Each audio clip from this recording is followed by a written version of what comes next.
दोस्तों नमस्कार, मैं जगन्नाथ गौतम देश रोजाना यूट्यूब चैनल पर आपका स्वागत है। दोस्तों, पूरे देश में लोकसभा के आम चुनाव तेजी से अंतिम दौर की तरफ बढ़ते जा रहे हैं और 1 जून को आखिरी चुनाव है। 4 जून को चुनावों के परिणाम घोषित कर दिए जाएंगे। दोस्तों, यूं तो देश में सभी पार्टियों की, पत्रकारों की, बुद्धिजीवियों की, जातीय समूहों की चुनाव परिणामों के बारे में अलग अलग तरीके की भविष्यवाणियां हो रही हैं,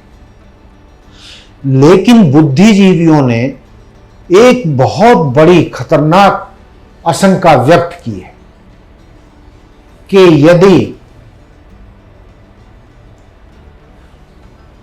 मोदी जी को या मोदी सरकार को या भाजपा को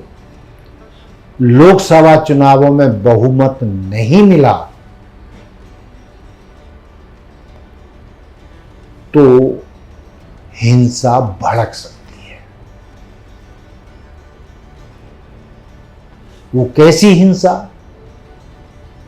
जो पत्रकार हैं, जो बुद्धिजीवी हैं, जो जागरूक नागरिक हैं, वो जानते हैं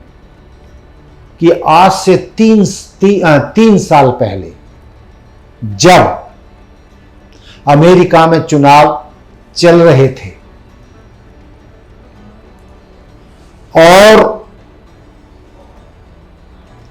जब चुनाव परिणाम घोषित होने की तरफ बढ़ रहे थे तो ट्रंप को लगा कि बाइडेन जीत रहे हैं और वो हार रहे हैं। ट्रंप ने आरोप लगाया था कि बाइडेन समर्थकों ने चुनावों में धांधली की है और उनको यानी ट्रंप को और उनकी पार्टी को जबरदस्ती हराया जा रहा है। और उन्होंने कुछ ऐसे वक्तव्य दिए और अपने समर्थकों को कथित तौर पर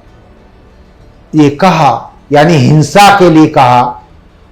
और विद्रोह करने के लिए कहा, जिसके चलते हजारों ट्रंप समर्थकों ने नए हथियारों के वाशिंगटन में उस बिल्डिंग पे, कैपिटल हिल जिसको बोलते हैं, जहां से दुनिया के सबसे शक्तिशाली राष्ट्र अमेरिका की सरकार चलती है, उस पर हमला कर दिया। 206 साल के बाद इस तरीके की हिंसा अमेरिका के इतिहास में हुई थी। 206 साल पहले भी ऐसा कुछ हुआ था और वो हिंसा कैपिटल हिल पर इतनी जबरदस्त थी कि हजारों समर्थक उस कैपिटल हिल पर वाशिंगटन में टूट पड़े थे और दरवाजे तोड़कर, दीवारों से चढ़ के, हथियारों के बल पर उन्होंने वहां पर हल्ला बोल दिया था, जिससे कि जब वहां कार्रवाई चल रही थी या मतगणना चल रही थी या सरकार बनाने की तैयारी चल रही थी तो अधिकारियों पर, सारे सिस्टम पर, सारे जो नौकरशाह वहां पर इकट्ठे थे और जो वहां नई सरकार बनाने की तैयारी चल रही थी, हथियारों के समेत, हथियारों से लैस ट्रंप के समर्थकों ने हल्ला बोल दिया था और उसमें बंदूकधारी थे। मैंने कहा ना कि हथियारों के समेत थे और उस हिंसा में 4 लोग मारे गए थे। यदि बाइडेन ने समझदारी से काम न लिया होता और कुछ लोगों ने ट्रंप को समझाने का भी काम किया और सुरक्षा कर्मियों ने भी मोर्चा संभाला और उन्होंने शक्ति का प्रदर्शन करते हुए उन हुड़दंगियों को, हजारों हिंसक भीड़ को जिन्होंने कैपिटल हिल पर हमला किया था, उसको वहां से खदेड़ा। दर्जनों लोग घायल हुए और ट्रंप पर उसके लिए आज तक अमेरिका की अदालतों में मुकदमे चल रहे हैं। तो लोगों का कहना है, विशेषकर भारत के बुद्धिजीवियों का, कि जो वो अमेरिका दुनिया का सबसे शक्तिशाली लोकतंत्र है, मिसाल दी जाती है,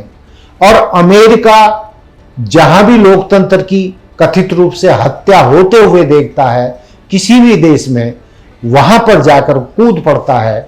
और लोकतंत्र को बचाने के लिए शक्ति तक का प्रदर्शन करता है। लेकिन उसी अमेरिका में लोकतंत्र की हत्या होते होते बची थी और गृह युद्ध की स्थिति आ गई थी। तो दोस्तों, कुछ शंका ऐसी व्यक्त की जा रही है, ईश्वर ऐसा ना करे हमारे देश में हो, लेकिन कुछ लोग बुद्धिजीवी ये मान रहे हैं कि यदि मोदी जी को 272 से कम लोकसभा की सीटें मिली तो वो किसी भी तरीके की धांधली का आरोप लगाकर या उनके समर्थक कथित रूप से ऐसी धांधलियों का प्रचार करके संसद पर हमला कर सकते हैं। मैं फिर कह रहा हूं,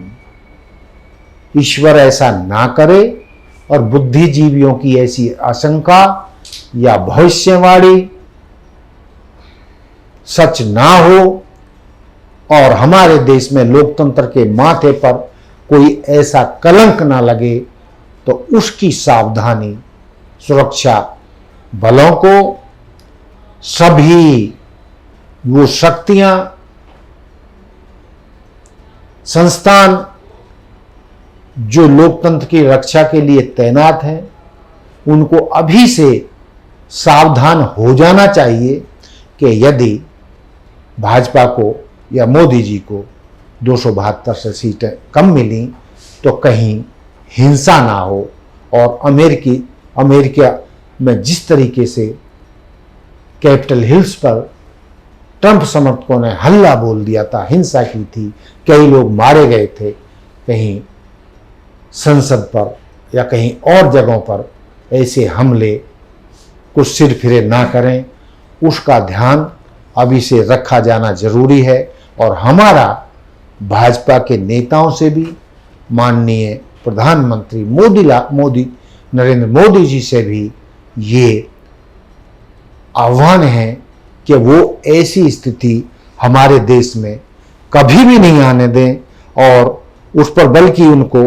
ये कहना चाहिए कि